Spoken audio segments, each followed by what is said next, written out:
Hello, my name is Brad Bodnerchuk, and welcome to the Half a Dozen Hospitality Podcast, where we discuss everything hospitality, from the food on the plate to the teams that make it all happen, and the community that drives this industry forward. On this podcast, we sit down and chat with some of the most exciting, inspiring, and creative minds that make up one of the most dynamic industries that there is today. And today, we have the pleasure of sitting down with none other than Deryn Macey. Deryn, welcome to the show. Thank you. Thank you for having me. For those of you that don't know, that was my third take, and for some reason I was super rusty. I think I was actually a little bit nervous. Whenever I looked up, I realized I was standing next to Deryn, but we got through it, and here we are. And I want to thank Deryn again for being here. This is an honor, and I'm super excited and super jacked up to chat with you. So Deryn, for those of you that don't know, is a good friend of mine, but beyond that, she is also a wife, and she's an amazing vegan food blogger. Running on Real Food is her blog. I came to know that after I knew Deryn personally, and have been super impressed with what she's done with it. And I've seen her grow in the 3 and a bit years that I've known her to what it is today, which is this massive brand that I feel has so much potential and so much more that she can offer to the community that she speaks to. She's truly an inspiration for me. And like I said, it's an absolute honor to have her on the show today, and look forward to picking her brain on everything food and everything hospitality. So thank you again, Deryn. Thank you. So fill in the gaps a bit for everyone else. Let them know kind of who you are and how you got to where you're at today, personally, and also with your brand Running on Real Food. Yeah, well, I started running on Real Food going into my 6th year, and I started it very much as a hobby. It was kind of like a diary. I'd post workouts and little meal plans. I had terrible photos, but I enjoyed doing it. And I always kind of had in the back of my mind that, hey, it'd be really cool to be like a full-time blogger one day. But I didn't really think it was possible. And then I just kept going. I was a full-time graphic designer at the time. So I'd do this at night and on the weekends. Sometimes I'd go a couple weeks without posting, even a month, but I always came back and always kept sharing. And slowly it started to grow from 50 people checking out my site in a day to 100, and up and up and up till about a year ago, I was ready to do it full time. And now that's what I do. So where are we at today? 50 to what? About 30,000 daily. Wow, 30,000. Amazing. So you're reaching a lot of people with your message. Yeah. Now you mentioned when you first kind of dove into your brief little story there about fitness, the workouts, and the food. Has that always been a natural combination for you? Have you always been really into the food and fitness realm? It's always been a natural combination for me. I never planned for Running on Real Food to be just a food blog. It was always fitness, food, nutrition, just anything to do with healthy living and feeling good, and how each of us are just doing our best to feel good. How have you seen your message change from what it was 6 years ago to now, albeit it's far more frequent now? But do you find your thought process or what you're putting out there is different than what it was 6 years ago? And if so, how? It's a little different, but I mean, it's still plant-based recipes. I still post the occasional workout. I still share a little bit of insight to my own life, but not as much as I used to. In the beginning, it was very much just about me. Mm-hmm. And now it's more about what can I share to help other people. Amazing. And do you have an idea of who I'll use the term avatar to sound somewhat social media savvy, but do you have an idea of who your avatar is or who your demographic is of those 30,000? It's just a lot of people looking for simple, easy recipes that are approachable. Nothing too fancy or complicated. And, you can make it for your family. You can, I share a lot of like meal prep and just tips for people to just make healthy eating approachable. Do you think that part of your success, and it obviously going from 50 viewers 6 years ago to 30,000 now, pardon me, it is a massive jump. Do you think a lot of that has to do with your involvement with the content and your frequency with it? Or do you think it is also impacted a bit by society and dietary changes and people's interest in trying out vegan food? Or is it a bit of column A, a bit of column B? I think it's a bit of both. And I definitely started my blog at the right time, kind of just on the verge of plant-based eating and eating a vegan diet was not as common as it is today. And even you see in the search traffic and SEO and stuff like that is just going crazy. So I kind of got in right at the right time to take advantage of the growth of the plant-based movement. And then also my own take on it, I guess. So where do you see the next 6 years going? If in 6 years you've garnered such a massive following, where do you see your brand and the website in the next 6 years?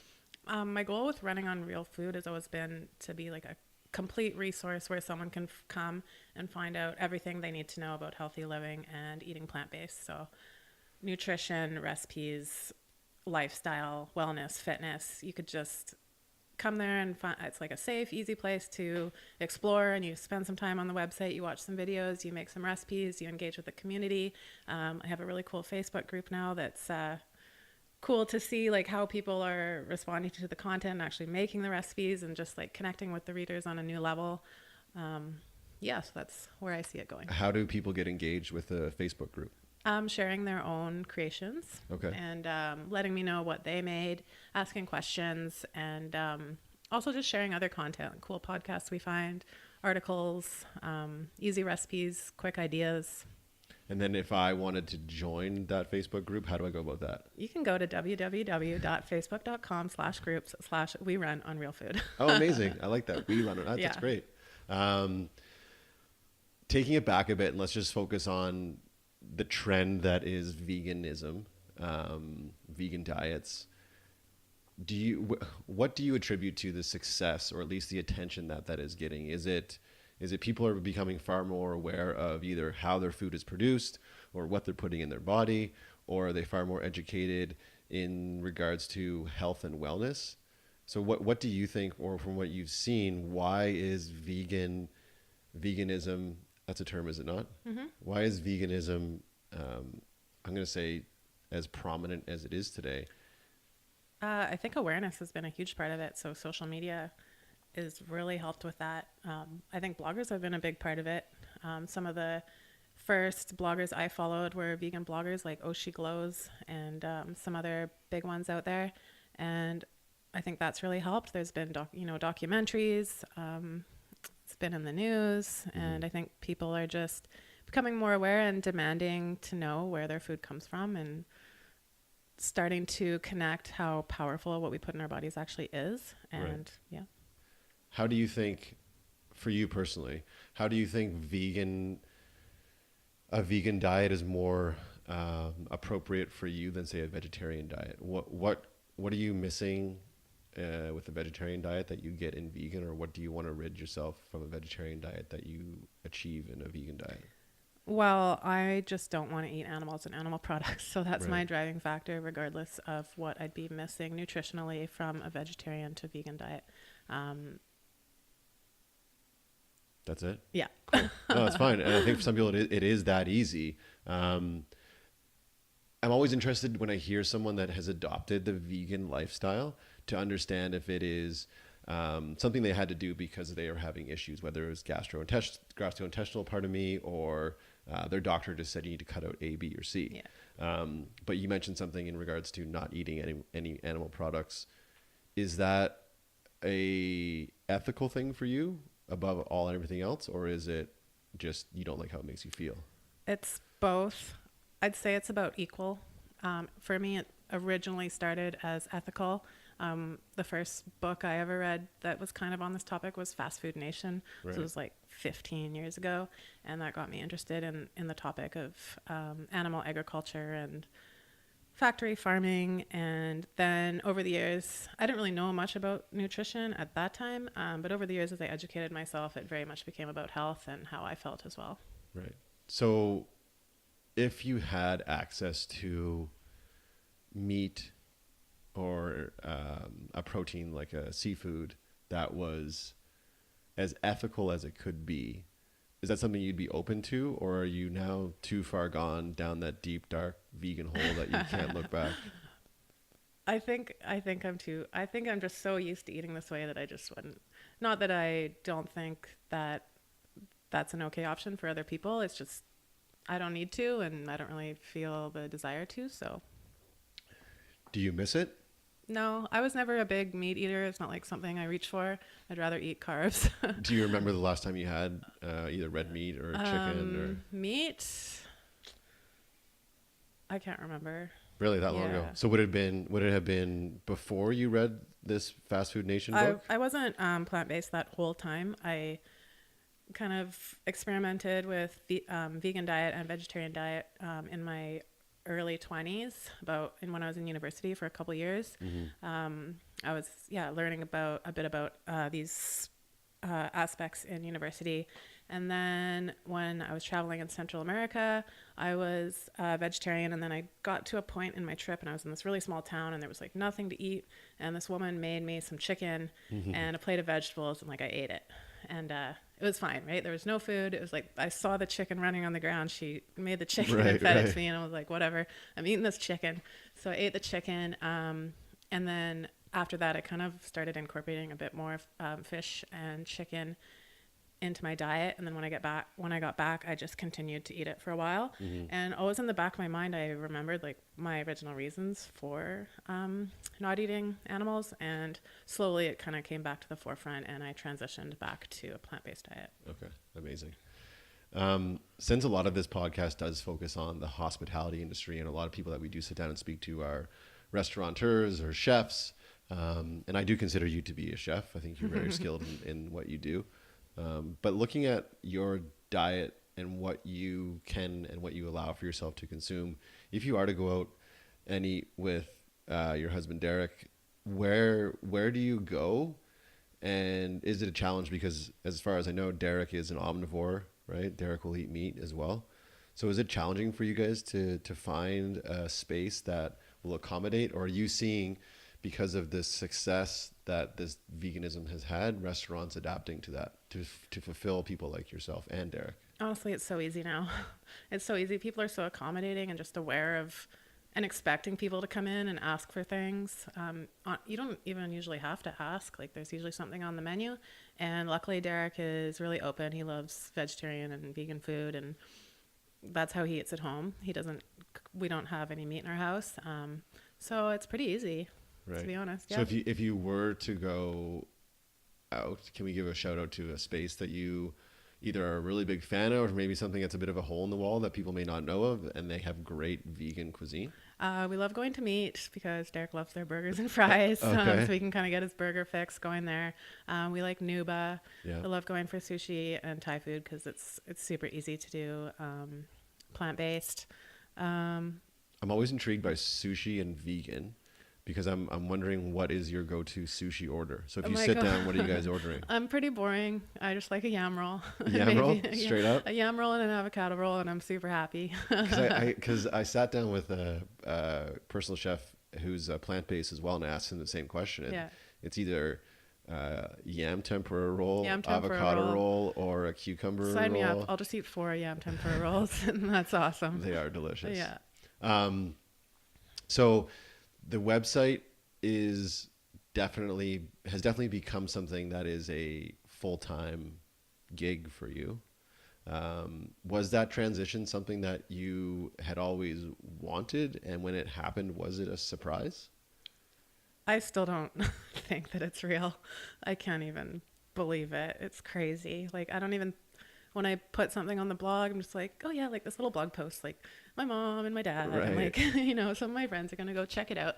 And it's insane. I can't even imagine like that many people are going there every day and looking at these recipes and actually making them. And then people coming up to me in real life and saying, hey, I made your recipe so-and-so, like it was so good. Thank you. It was easy. And that every single time blows me away. I'm like, wait, you actually went on my website and made something? Yeah. And we'll let the cat out of the bag quickly. Deryn and I train at the same gym, and it's how we met. And I can't tell you how many times I've heard people come up to her and say that, because they have knowledge of who she is outside of the gym and what she does. And I think it must be a bit of a feather in your cap moment when people do go and they try things that I don't know if it's ignorance or it's just a lack of believing that you have that kind of outreach. But people are watching, and people do like it. I don't believe it. It like humbles me every time, or just like shocks me. So, I mean, I'm so thankful. Yes. Shout out to all of Deryn's followers and everyone that visits her social media and her blog, because Thank you, seriously. yeah, Thank if it you wasn't so people much. following, then this wouldn't Yeah. wouldn't be. And even for this podcast, same idea. Like, people that tune in and support these things, I don't think they understand how appreciative we are of that, but also how important it is. That kind of fuels the fire to keep going. It fuels the fire, and every single email or message or question I get is like, that's the point of all this. Right. It So just, so speaking to those people, so say I am I'm a new potential convert to the vegan lifestyle. wait, you? No, hypothetically, I would love to try it, but I just don't think I have it in me. I really, really do enjoy my red meat. I apologize if I offend anyone, but I do like it. No, I was gonna say, if I was a potential convert, and what was holding me back was either some concern about not being satiated from the food, it not really filling me up, or not really understanding how dynamic or the options that are really in front of me outside of an avocado roll or a yam tempura roll. So how do you work with, or how do you speak to people that may be on the fence, or maybe just want to try veganism once or twice a week? How does your food, or how do your recipes remain approachable, and you're as confident as you can be that it will be something that they actually like? I have a couple posts on the blog, if people are interested, one about how to transition to a plant-based diet, and whether that's doing it once a week, twice a week, or 3 times a week, or just eating less meat in general. It has a ton of tips and resources in there. And I think one huge part is just educating yourself. So I have a lot of resources on the blog as far as books, documentaries, articles, podcasts, whatever it may be, and I think having that education, I know for me, that's what really helped kind of solidify it. Mm-hmm. Just empowering yourself with the knowledge that it's possible, that you can get all the nutrition you need, that you can create easy, delicious meals. So once you have the education, then it's like keep coming back to that why. Like, why do you want to? Is this Right. for your health? Is this so you can feel better, like be more active? Or maybe it's the ethical side, whatever it is. But just continuing to come back to that why, I think, is huge. Yeah, and then starting out with easier recipes, or maybe it's like you just leave meat off your plate for a couple meals a week. Mm-hmm. You know, it doesn't have to be like a cold turkey thing. Right. Or no turkey at all. Or no turkey at all. So many little sayings in life are like that, right? That one just came to me. One thing that I wanted to ask as well is to give people more context about what it is that you do, and understand the work that goes into curating your social media and curating your blog and writing the content. So how do you remain inspired, and where do you go to get inspired for new content, and how do you keep doing? Because it's difficult, I'm assuming, kind of working in your silo, in your own home office, on your own. I have 2 coworkers. Okay. They're dogs. Right. Yes. Sorry, I misspoke. Yeah. If I didn't have them, I would 100% lose my mind. Right. So I don't know if talking to them all day is worse or better than talking to myself, but But what is it? How do you stay inspired, and how do you keep creating content? Because I'm assuming after a while, it can be a challenge. It can become much like an artist, singer, songwriter only has so many songs inside of them. How do you continually ensure that you're offering both yourself something to get excited about, but also your readers? for the most part, the inspiration part's pretty easy. I tend to stay pretty motivated to play around in the kitchen, and as I explore nutrition and science and seeing what's out there today, that really helps give me new ideas of what to write about or what kind of recipes I want to share. Travel always helps. I went to Austin recently, and there's so many cool restaurants there, and I came back from that trip really inspired and got a bunch of new recipe ideas out of that. I think I lost track of the question. No, it's good. So travel really helps you. I'm assuming visiting other vegan bloggers. Yeah, seeing what other bloggers are doing. And do you ever see a dish that is a meat-based dish, and do you ever think, oh, I could adapt that to something vegan? Totally, 100%. Yeah, for sure. So what would that be? For example, I'm going to take a dish that's totally putting you on the spot, but let's say like a chicken cordon bleu, which is a ton of meat and dairy, the furthest thing from veganism. If I had to put you on the spot and understanding what that dish is there any way that you could, or have you ever attempted to take something that daunting on to try and replicate it? What's in a cordon bleu? Like blue cheese? Blue cheese, ham. No, it's ham. blue cheese. I think it's almost like a bechamel. I've definitely had a cordon bleu like a long time ago. I think my mom used to buy like the really terrible frozen ones. Yeah. Shout out to my mom, but it's I think like we used to breaded, have those too. Breaded chicken with like the purple circle in the middle. the ham, and Yeah. then the cheese in the middle. Yeah. So have you ever looked at a dish as non-vegan as that and thought, can I tackle this and can I create this, or is that just beyond your scope? I'm sure if you Googled vegan cordon bleu, you would find something. That's probably not something that I would tackle because that's not really something that appeals to me. Like, Right. I'm not a big like cheese person. Yeah, I'm sure there's a way to make it, whether it's like a seitan wrapped like cashew cheese with, Right. I don't know what you'd replace the ham with, or something with tofu, or like a lentil loaf wrapped around Right. non-dairy cheese. There's a way. There's always a way. Where do you stand with that that faux product, FAUX, not PHO, but the fake chicken or the fake, I'll call it fake cheese, because it's definitely not traditional when you look at the cashew cheeses and stuff that they're creating. But where do you stand on that? And the only reason I ask is because I'm challenged by that, because as someone that does eat meat and does eat chicken, I understand the flavors and the textures that I'm expecting from either a chicken breast or a chicken thigh.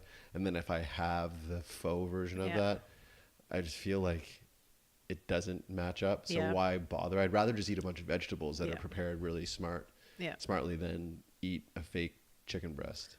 I think they're helpful for people that are transitioning. I think they're helpful in certain circumstances, like camping is great. I can get like a veggie dog or whatever. And the options today are 1,000 times better than what was out there 15 years ago. When I was first doing this back in my early 20s, I used to always buy like the Eve's bologna and make like sandwiches. Bologna. Yeah, like the bologna circles or turkey or whatever. Always veggie dogs. I loved making like veggie hot dogs with ketchup and mustard, or like grilled cheese sandwich with soy cheese and like tomato soup. Oh, wow. But I think we can both agree that they shouldn't be a mainstay in your diet. You Right. should definitely opt for the whole food options as much as possible. But I think it's awesome that there's so many options for people, and there's more and more every day, and the quality is getting better. The ingredients are getting better as brands kind of, and especially bigger brands kind of adopt having those plant-based options for people. Yeah, I think we're definitely seeing that. And I was just speaking this the other day, but looking at big corporations really understanding what the consumers are demanding nowadays, taking things out of like nitrates and taking MSG out, and everyone wants to be organic now as well. We were doing our grocery shopping the other day, and I saw Kraft mac and cheese, and it finally says like no artificial flavors and colors, because many years ago, Europe always had these certain ingredients banned, but in North America it was still allowed. I forget exactly what it is, something in mac and cheese that they use for the color. And do you know Food Babe? No. She's a blogger, and she kind of goes up. Shout out Food Babe. Shout out Food Babe. She does goes up against these bigger brands to improve their ingredients. Right. This is quite a long time ago, but yeah, I finally saw it in the store. And I was like, oh, they finally did it. Food Babe won. Food Babe won the game. Wow. Yeah. That color of that dish is somewhat offensive. I don't know how they're going to replicate that with something natural, but. Well, they'd been doing it in Europe, so I guess there's a way. Who knows? We're just a little bit slow on the We're uptake, behind the times. Yeah. So going back to what we talked briefly about at the start of the podcast with your fitness background and that being a major part of your lifestyle, one thing that I am challenged with, and I challenge a bit, is people that come into vegetarian lifestyle or vegan lifestyle and they think it's going to be the be-all end-all answer to them either getting six-pack or losing a bunch of weight, and then they end up just eating a ton of vegan food, and it is vegan, it falls within that umbrella, but it necessarily isn't the best thing for them. So I guess it's a two-part question. One, how can you help convey to people that, yeah, it's a great diet, but it has to be managed, and it needs to be managed differently for everyone? And then how do you help to communicate to your community, yeah, these brownies are vegan, but maybe don't eat a whole tray of them. We talked about this a little bit before we got started. Is like, there's no diet's going to be a quick fix, right? Right. And vegetarian or vegan or plant-based or keto or paleo, whatever it is, it's like none of these things are like the answer to all your problems or losing weight. Keep going. You got it. Yeah. I think what we said again off air, and Deryn's kind of reiterating it really is a case by case scenario. But I think there is a stigma attached to when I cut out this or when I cut out that, this is magically going to happen. Yeah. I think that is the issue that a lot of times, and I don't think it's on purpose, but I think a lot of times these diets or lifestyles kind of promise that. Because they see these bowls of broccoli and kale, which is great. I mean, if you ate that every day, you'd probably lose some weight. Yeah.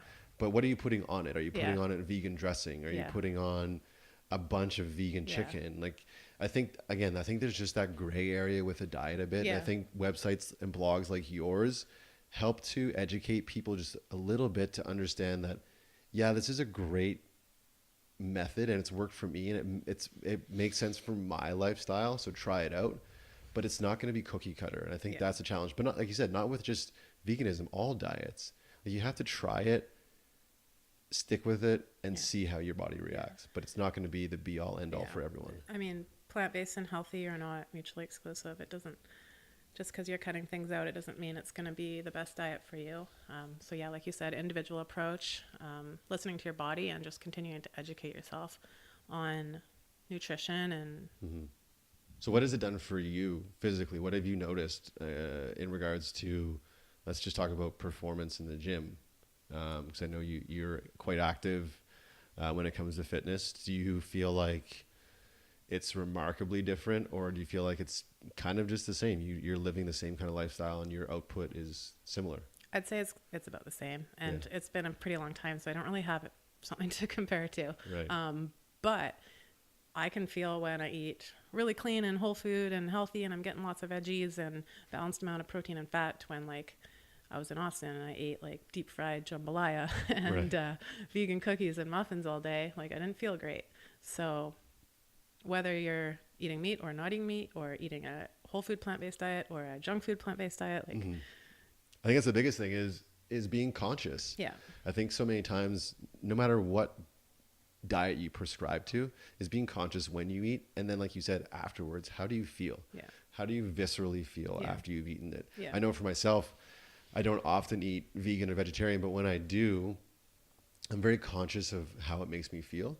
And I've talked about this place a couple of times on this podcast, so I'm going to have to bug them for a sponsorship, but I'm a massive fan of Chow Veggie Express up on Victoria. Delicious. And they have one at Granville Island as well. It is really fantastic. And to me, that is a cuisine and a diet that I could get into because it satiates me. It's full of flavor and there's a ton in there. There's a lot of quality products. And I leave there feeling, like I said, I feel satiated, but I also feel healthy and light. Yeah. So do you find that the majority of the food that you consume or the majority of the food that you offer on your website allows for that? Or again, are you kind of allowing people to find that out for themselves? On my website, I'd say it's down that route. Right. It's pretty healthy. It's just how I eat. That's what I share. So I would say it's filling. It's going to get you what you need. It's good. Delicious. And it's Deryn and her two dogs probably tested as well. So it's tested and approved. Are the dogs vegan? No, they're not vegan. However, it is something we've talked about and thought about. The three of you or the four of you? The dogs don't want any part in this. They don't. Right. They're like, give us the dog food. But we have done a bit of research and reading on it, and I believe it is possible, but it's just not something we've incorporated yet. Yeah, it'd be interesting to see. What would that look like? Is it? They make dog food, vegan dog food. Oh, wow. That covers all their nutritional needs. From my research, what I understand is that dogs are omnivores and scavengers. So they're not carnivores. Like cats. Like cats need to eat meat. Yeah. But dogs are a little bit different, so they can eat a plant-based diet. There you go, dogs. Consider it. Go out there and eat yourself some kale. I learned this from Erin Ireland. Oh, wow. Shout out to Erin Ireland. Shout out to Erin Ireland. I'm sure many of you are familiar with her, but she transitioned her dog to a plant-based diet. I don't know why that makes me laugh. Transitioning a dog to a plant-based diet. Hey, I mean... Or just switched one day. Yeah. Well, at the end of the day, too, I think whether it's your dogs or it's you, whatever works for you. Whatever works for you. And as long as it's... I think coming back to what I want this podcast to be about, what I want this message to be, this message from the podcast part of me to be about, is that food should be enjoyable and it should be fun, and ideally it brings people together. Yeah. And I think if you are adamant on a vegan diet and you find yourself eating boiled broccoli every night, that's just not enjoyable. So find a website like Deryn's, engage in that, and try some recipes that are full of flavor and are going to get you excited. And like I said, food should be enjoyable. I don't think you should feel like you're missing out. I think that's the key, and that's probably the biggest thing that keeps me from jumping in fully 100% to a vegan or vegetarian based diet. Is I have fear based to, is this going to do for me what my omnivore lifestyle does for me? It doesn't have to be complicated either. Yeah. So if you want to eat steamed broccoli every night because it's easy for you, like, go for it. True. You know, I just picture someone really depressed on their sofa eating right out of the pot. Yeah, exactly. So just to give people more context, again, the website is Running on Real Food. Give us an idea from start to finish, just so we can appreciate what goes into it, from a blog post, from a recipe. What does it look like, and how does it start, and then how does it finish? First of all, most of the time I don't really feel like I know what I'm doing.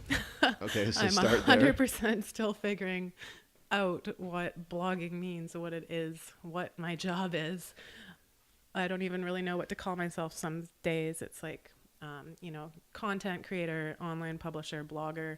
I don't think a lot of people know when you say, I'm a blogger, like what that is. So there's a lot that goes into it. And I feel like a lot of it's like maintenance and upkeep and social media and marketing, which is hard for me. I have a hard time with that. A lot of writing, there's video, there's photography, there's planning, there's recipe development.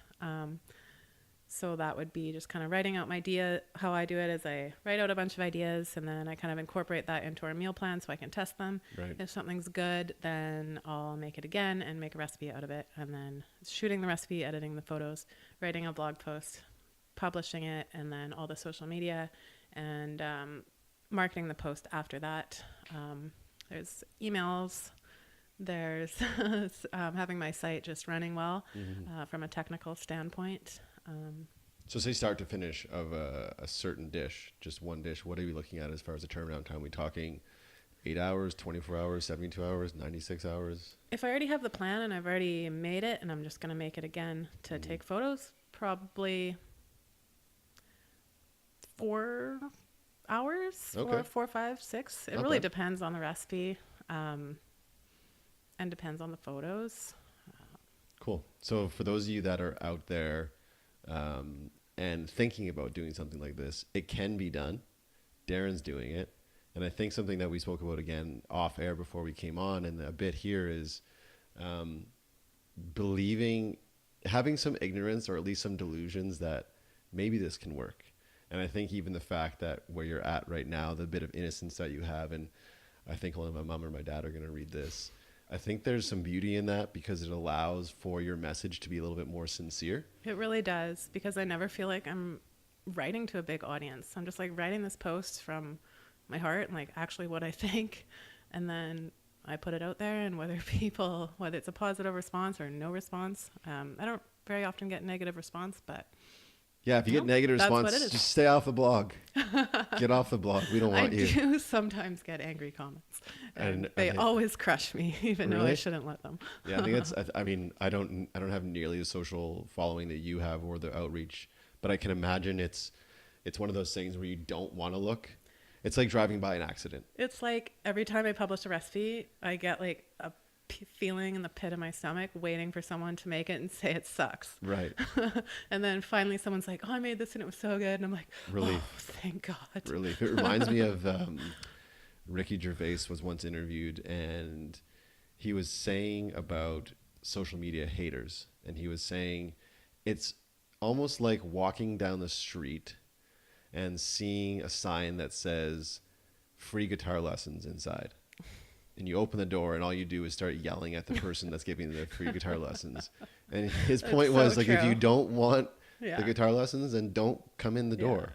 And I think with social media, it is an amazing outlet for people like yourself, and hopefully for me with this podcast, to grasp a new audience and to get to people.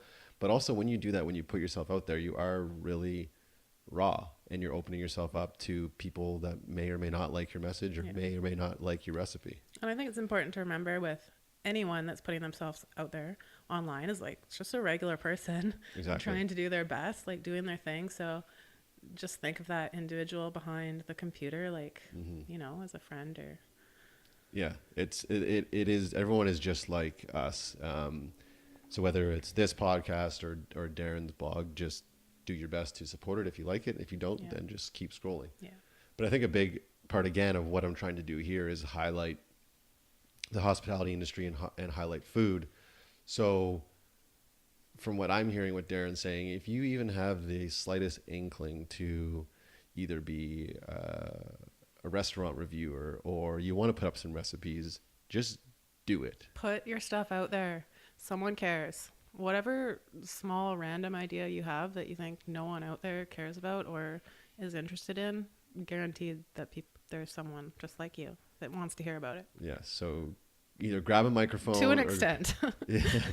Not too weird. Exactly. Not too weird. But hey, you know what? I think even for the weird stuff, there's definitely a market for that. And hey, as well. if you have 500 followers that are super pumped about it, and you guys can connect and share over that, that's amazing. Why do you think it is that we're seeing such a success with blogs like yours and others like it? What is it about food that, as we scroll through our phones on Instagram, that we just are so drawn to double tap or to dive deeper into it? What is it about food and social media that works so well together? Well, food's universal, right? It's the one thing that every single person on this planet has in common. We all need to eat. We all want things that taste good. So there's that. And then, and food looks good, makes your mouth water, makes you hungry. Right.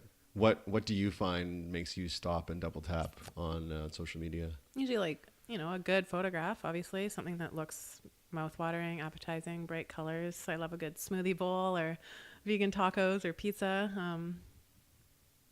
Is there anyone that we can highlight right now that you find is like really crushing the game? So many. I'll have to give you a list for the show notes of some of my favorites. Okay. Anyone off the top of your head? Give me one. For photography, I really love like Broma Bakery. Her photos are beautiful. Broma. She is not vegan or plant-based blogger or anything, but she's just crushing baked goods. Beautiful photos, and she actually offers food photography courses if you're interested. There's so many. Where do you find, again, we kind of touched on this earlier, but I don't know if we dove as deep into it as I want to, but inspiration. So you mentioned travel. You mentioned you were just in Austin and you were exposed to some different dishes there, but if travel's not accessible to everyone, how can they get inspired to create something new in their kitchen? Where do you go if it's not out of town? Cookbooks. Okay. The interwebs. Get in your kitchen and try a new ingredient. Okay. Play around, experiment, talk to your friends. And go on Instagram. Talking about your kitchen, that reminds me of a question I wanted to ask you. Give the listeners an idea of what is in your pantry, what is in your fridge, what are things that are just always in there? You're always going to have chickpeas, you're always going to have black beans, you're always going to have cumin. What are your must-haves in your pantry? Chickpeas. Okay, I got black one. Beans. Okay, I got two. Cumin. Okay. Oats. Okay. Always. I love chia seeds and hemp seeds. I love flax. I love making milks out of almonds or oats or hemp seeds. A lot of spinach, a lot of kale, a lot of broccoli, a lot of carrots, a lot of sweet potato, a lot of cauliflower. We like our kombucha, as you do too. I got some here. Perfect. Delicious. Shout out to Hoochie Booch. Hoochie Booch, thank you. If you guys are in the Vancouver area, I'm not sure if they're all over the province or not, but their product is fantastic. And again, we're not sponsored by them yet, but hopefully someday. Whole grains. So we switch up our whole grains a lot. So whether it's quinoa or brown rice or farro or whatever I can get my hands on. Lentils, I love. We eat those a lot. Coconut milk. Right. Favorite. I love making curries. Lots of turmeric, sea salt, always. Wow, it all sounds delicious. Are you really picky with the products that you use? And we touched on briefly the whole idea of organic. And are you only shopping organic? Are you shopping it when you can or when you feel like you should? Or are there certain items that you feel lend themselves better to organic than not?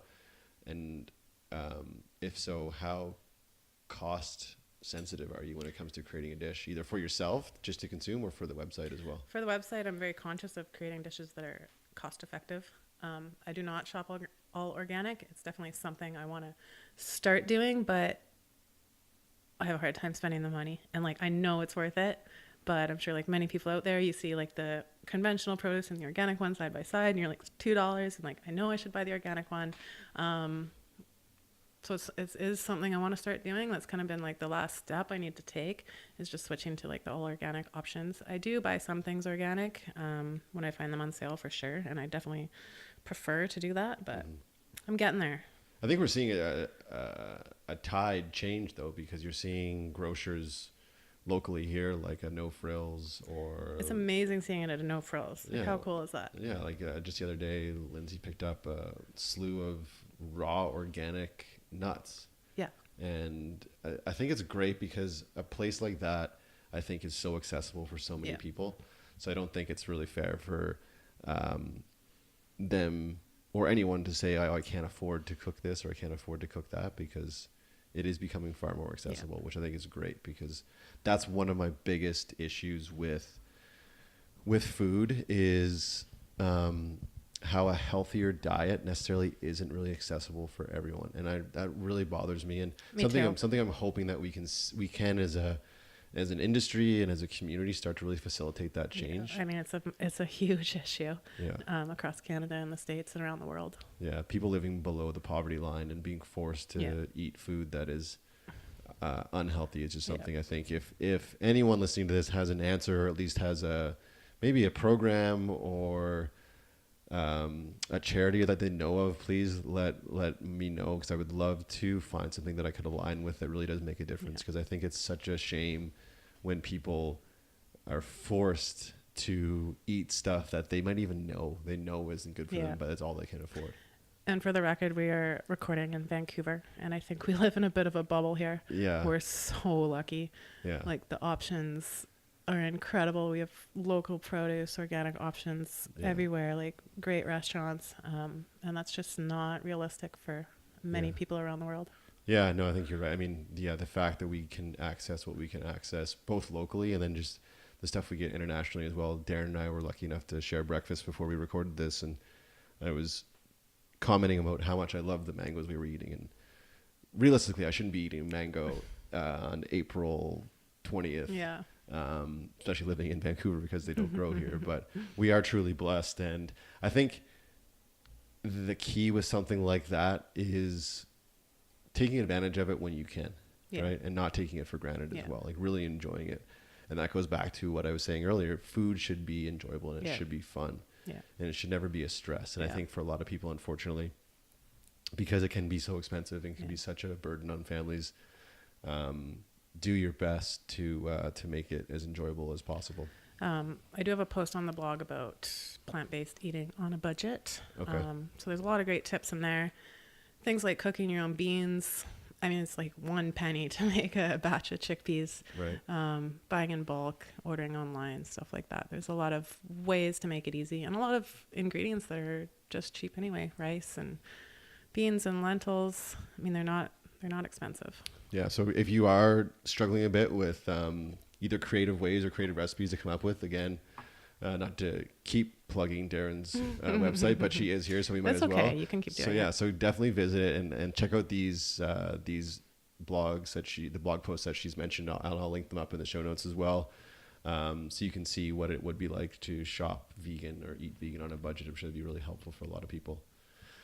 Before we let you go, we have 2 questions that I ask all of my guests, and I don't ever prompt you guys, so this is completely putting you on the spot. I'm so nervous. This whole podcast I've been so nervous. You've done great. Just get it over with. You've done great. So the show being called Half a Dozen Hospitality, I have for you the half a dozen must-have. So one must-have, either a meal that you've had or an item in your kitchen or a place that you visited. So sharing with the listeners and the viewers, what is your half a dozen must-have?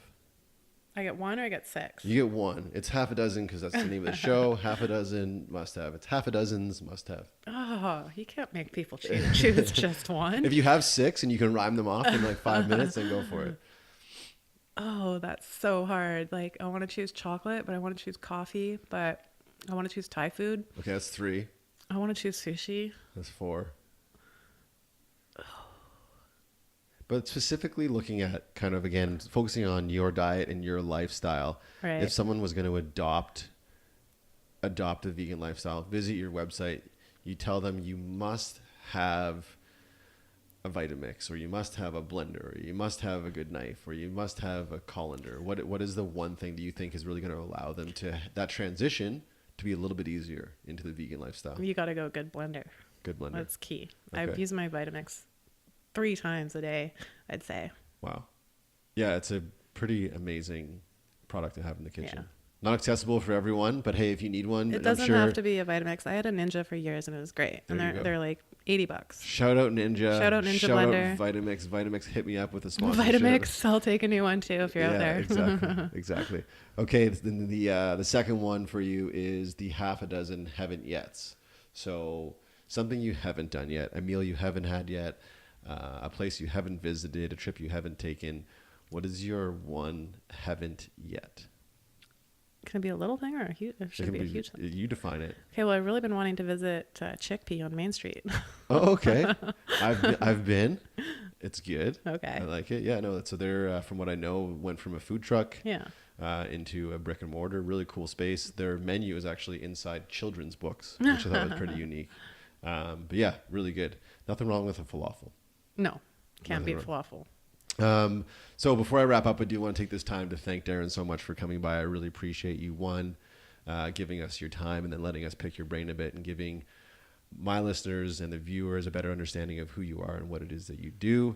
And I also want to say congratulations and celebrate you for doing what we talked about, putting yourself out there, because I think it's so empowering for others to watch and motivates them to step out a bit and do something that might be a little bit scary, but man, oh man, once you do it, it has massive rewards. Thanks, so Brad. Kudos to that. I'm really Thank proud of you. so much for having me and for the delicious breakfast. You're very welcome. I'll do this anytime if I get that breakfast Perfect. again. We'll definitely have you back. And before you go, if people do want to get a hold of you, what is the best way? Where can they find you? I'd say let's connect on Instagram. Of course, go to my website, runningonrealfood.com, and you can find me on Instagram and Facebook with just searching Running on Real Food. Check her out. She does amazing things. She is consistent, which is such a massive game changer in this space of blogging, and her food is incredible. The photos are great. And at the end of the day, she's a kick-ass person who I love very, very much and appreciate her as a friend. So please go out and support Deryn. High five. High five. Keep supporting this podcast. Thank you guys so much for tuning in. Until next time, be good and do good.